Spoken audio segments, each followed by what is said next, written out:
అందరికీ నమస్తే. చూడండి, వీటిని విత్తన బంతులు అంటారు, సీడ్ బాల్స్ అంటారు. అంటే విత్తనం అనేది ఏదైనా సరే మనం తిని పడేసిన విత్తనం, వేప, కానుగ, చింత, నేరుడు, ఇలా కొన్ని విత్తనాలని అవి వృధాగా మనం పడేయకుండా వాటిని తీసుకొని ఇలా బంకమట్టి, ఎరువు, నీళ్లు కలిపి ఉండల్లాగా చేసుకొని దాని లోపల విత్తనం పెట్టి ఇలా మనం ఆరబెట్టుకోవాలి.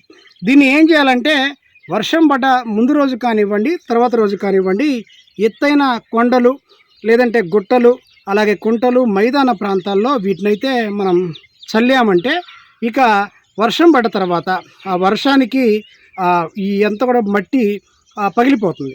పగిలిపోతే ఏమవుతుందంటే అప్పటిదాకా లోపల ఉడకలో ఉంటుంది కదా, అది చిన్నగా మొలకెత్తుంది అన్నమాట. మొలకెత్తుతుంది. ఈ మొలకెత్తిన విత్తనం అనేది అది చనిపోకుండా ఇది ఈ ఎరువు అలాగే మట్టి ఈ రెండు కూడా దానికి సపోర్ట్ చేస్తాయి అన్నమాట. తర్వాత నెక్స్ట్ ఇంకొక వర్షం పడగానే ఆ వర్షానికి ఆ మొలకెత్తిన విత్తనం అనేది భూమికి పట్టుకుంటుంది. ఇక అది చనిపోయే ఛాన్స్ అయితే ఉండదన్నమాట. మరి ఈ రకంగా మనం ఎన్ని విత్తనాలు అయితే చల్లామో అన్ని మొక్కలు ఖచ్చితంగా మొలుస్తాయి. అంటే మొక్క వేయటం కన్నా కూడా సీడ్ బాల్ చల్లడం అనేది చాలా తేలికైన పని. అలాగే మొక్కలు కూడా ఎక్కువ బతకడానికి ఛాన్స్ అయితే ఉంటుందన్నమాట. మరి ఈ సంవత్సరం నేనైతే 1,000,000 విత్తనాలు ఒక 2-3 నెలల్లోనే ఈ తొలకరి జల్లు సమయంలో ప్రారంభించి వర్షాకాలం పూర్తయ్యేసరికి 1,000,000 విత్తనాలు నేనైతే ఎత్తైన కొండల గుట్లపైన చల్లడం కోసం అయితే వచ్చాను. మరి దానిలో భాగంగా దశల వారీగా కొన్ని విత్తనాలు చల్లుతూ ఉన్నాను. ఒకసారి చూడండి, చుట్టూ ఇది ఎంత ఎత్తైన కొండ ప్రాంతమో.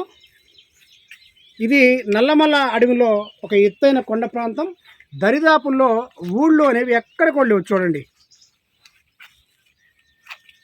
ఎక్కడ కూడా ఊర్లు అనేది లేదనమాట.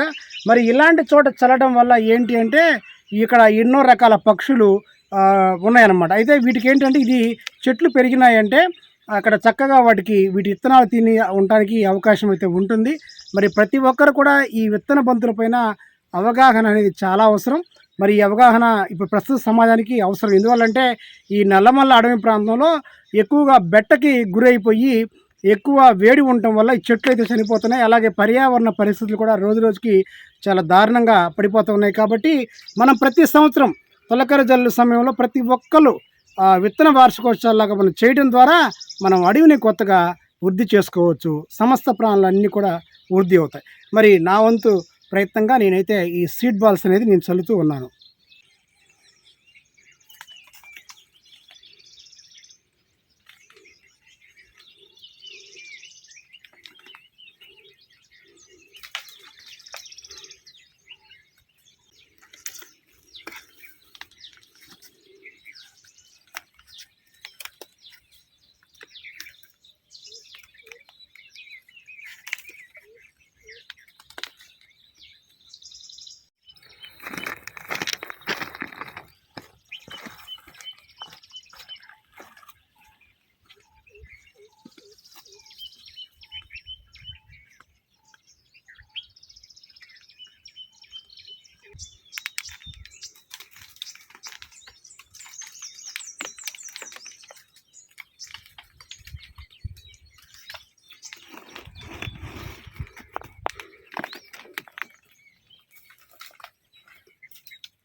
దా.